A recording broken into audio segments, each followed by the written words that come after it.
You know what they say, you're only ever as good as the last time you thought you were that good. Knowledge and wisdom are not the same thing. I don't know who said that, but I do know that I just did. When you're looking for something, it always seems to be the last place you look.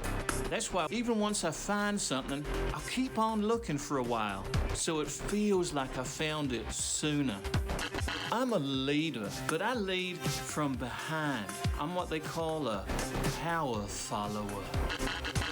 Now, if you've learned anything at all from what I've just told you, then that is truly amazing.